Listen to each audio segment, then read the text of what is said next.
student, today we get study history book chapter number 2 from tree to territory to company stabilize power।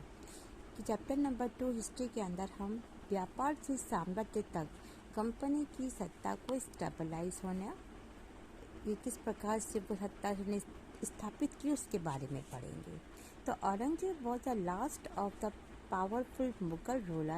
He stabilized control over a very large part of the territory that is now known as India. After his death 1707, many Mughal governors, Subedar, the big Jabidar, began asserting their authority and stabilizing regional kingdom.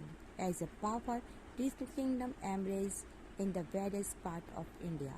Delhi could not longer functions as an effective control, effective center। तो औरंगजेब एक बहुत ही powerful Mughal empire था और उसका rule पूरी India में बहुत दूर तक स्टेबलाइज था। 1707 में उसकी डेथ के बाद में मुगल गवर्नर, सूबेदार एंड बिग जमींदार, ये सभी लोग अपनी अपनी अथॉरिटी को स्टेबलाइज करने के लिए ईस्ट किंगडम इन्होंने बनाना स्टार्ट कर दिया, यानी अपना अपना इन्होंने रियासतें कायम करनी शुरू कर दी।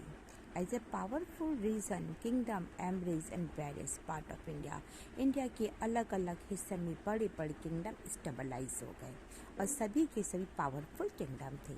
Delhi could no longer function, लेकिन दिल्ली के ऊपर अधिक दिनों तक इनका इफेक्ट नहीं चल सका।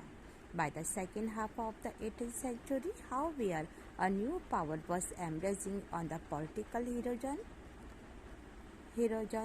the British.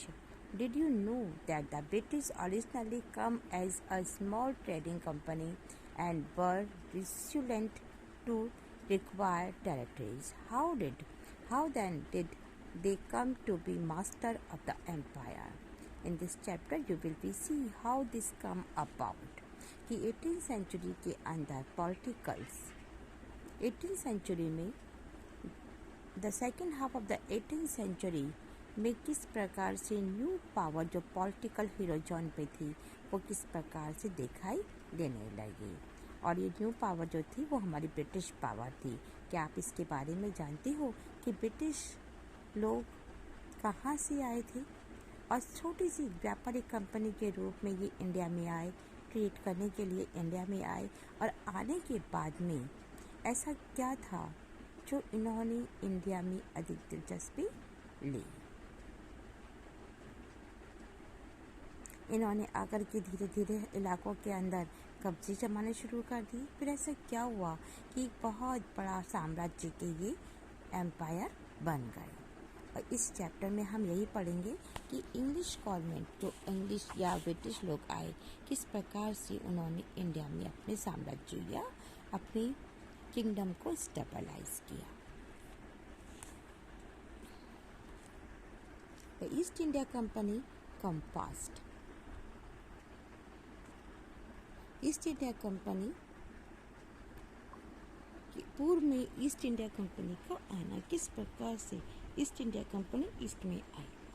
Now, in 1600, the East India Company required the charter from the rule of England Queen Elizabeth. Elizabeth first granting it the soil right